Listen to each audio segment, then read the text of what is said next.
Oh, yeah.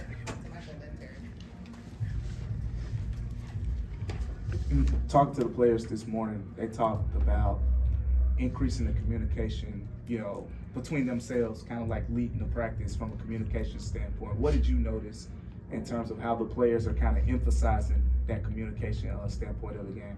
Yeah, I mean, communication's been the thing, no pun intended, that we've been talking about a lot, last couple of games, weeks.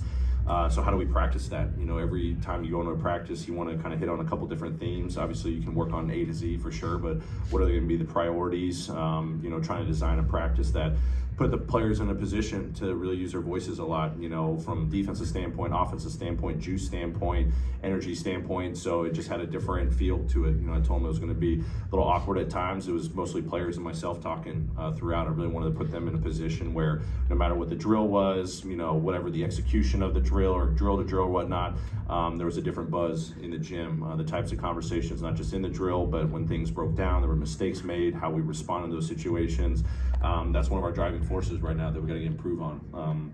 There's definitely details and execution that we can always work on. That was part of the practice for sure, but just the level of communication and being on the same page, as I said, at the end of the day, whatever the results are, if we go out and play hard together can mean a lot of different things. But right now, the biggest thing that we got to lean in on is just our collective communication, defensively, offensively, the intangible communication in between the lines and all that stuff as things, show up in a game. So working on that in a practice environment was something we had done, since I've been here. Hopefully it was received well, and hopefully it pays off, moving forward, not just tonight's game, but we need this long term as well. Hey, Coach, any injury update? I know Xavier is soon to come back, and I know the other guys are a week or two down. Any update on the injury front? Yeah, obviously Jake had a eye procedure yesterday. He's doing well, so luckily he's recovering well, so it'll take a little bit of time before he ramps up. Outside of the rest of the group, X was participant in practice yesterday just a little bit, but definitely in shoot around today. He's turning in a good direction. We're hopeful, as I said, this back-to-back coming up. Obviously we don't play till I think next Wednesday, but I would say in that time frame, hopefully we're getting X back.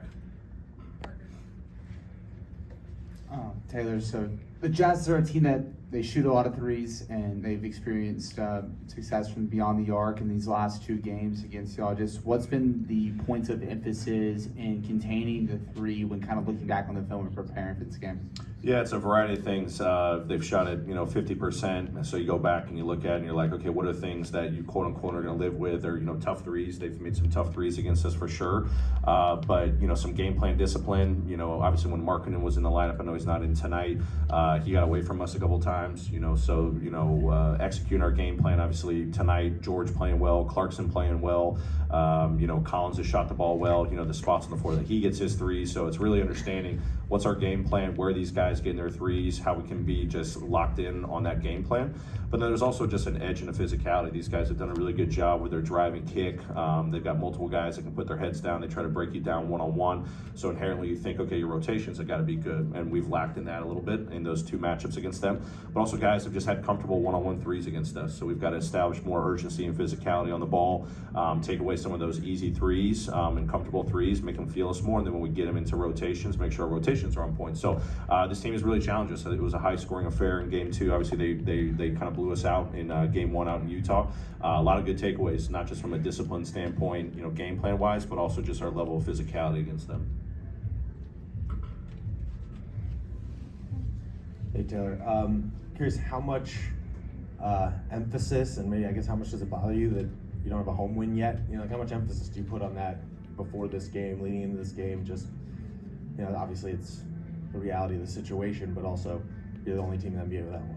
Yeah, it's frustrating. I mean, I've talked to the guys about it, not trying to, put this massive narrative out there to put this extra weight on them. I mean, hopefully we could have won one a couple of weeks ago, at home. We've had some tight battles and stuff. But we were a great home team last year. Our fans deserve better play at home. That's the biggest thing that jumps out. Our guys are well aware of that. Hopefully the work that we're putting in just day in and day out, it's going to be reflective of that sooner rather than later. Being the last team in the NBA, I mean, we're all well aware of that, and it's definitely frustrating, but it's something that we can't just continue to hang our heads or anything like that. We got to use it as a motivating factor. This is an environment that you can really feed off this great crowd, and the crowd, as I always say, can feed off of us. So if we go out there and perform better, we can turn the tide for sure. So just got to go out and try to take care of business tonight.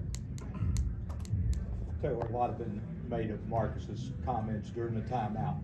Did you see a lot of change from players over the last couple of days since that happened?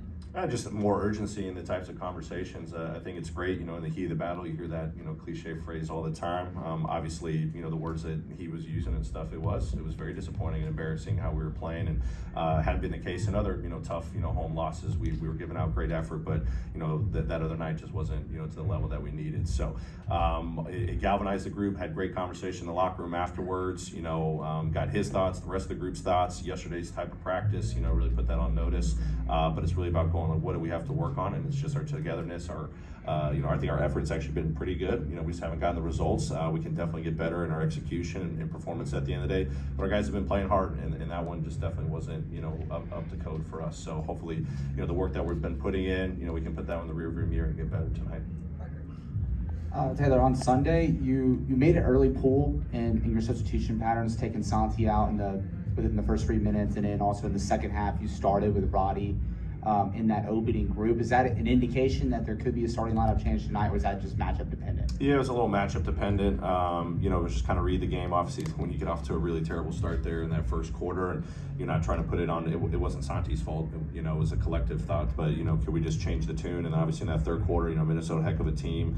Their offense is operating at a very high level, so had to try to kind of pull some levers to change things up. Our coverages didn't change when we made the substitute pattern change. But as we talk about lineup changes, that's something that's on my mind. I'm trying to find some chemistry, some consistency, so that we're not jostling, as guys are coming in and out, or this guy's playing better than that. Just having some stability with our starting unit, and then what our bench unit looks like is something that I'm going for moving forward.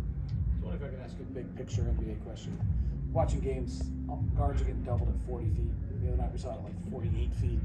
It used to be insanity to try that. Like, if you pressed in the NBA, you were dead. Like, what do you think's going on that's suddenly this is almost in vogue every night that you're turning on a game and guys are being guarded 40 plus feet away from the basket? Yeah, whether it's not even double team sometimes, it's, picking up full court, trying to disrupt offenses. I think the NBA and coaches and players have always shown that there's always a new trend, and trend should not be used lightly, but it's like there's a new opportunity to make winning plays from a tactical standpoint. So we're facing that at times with Dez right now. We've seen that with John in the past, but you see it night to night. Luka Doncic, like when we play him, you always see the Clippers were doing this a couple years ago. Let's just go into a hit full rotation and just kind of take teams out of their rhythm. I've seen Utah's done that a couple times against us in our first 2 games. So I think it's something that zone was the thing that people are talking a lot about. I think this is something that teams are just trying to figure out a way over 48 minutes. You can't do the same thing over and over again. Teams get so accustomed to that, but let's, be realistic, as you go throughout the season, how much time do teams spend practicing zone offense or, full court press offense or double team offense? So it's a window of opportunity to sneak a couple possessions throughout a game that you're going to get scored on every now and then, but does it disrupt the rhythm of the other team just enough? And if you're working on it and it creates positive momentum for your team, it's something that you can really lean on moving forward. Whether it's a tactic going into the game, it's an adjustment throughout the game. Seeing that, that's just kind of the nature of the NBA, and I think it's a credit to the entire league, always finding new ways to fast forward, winning strategies. Thanks, Coach. Thanks, everyone.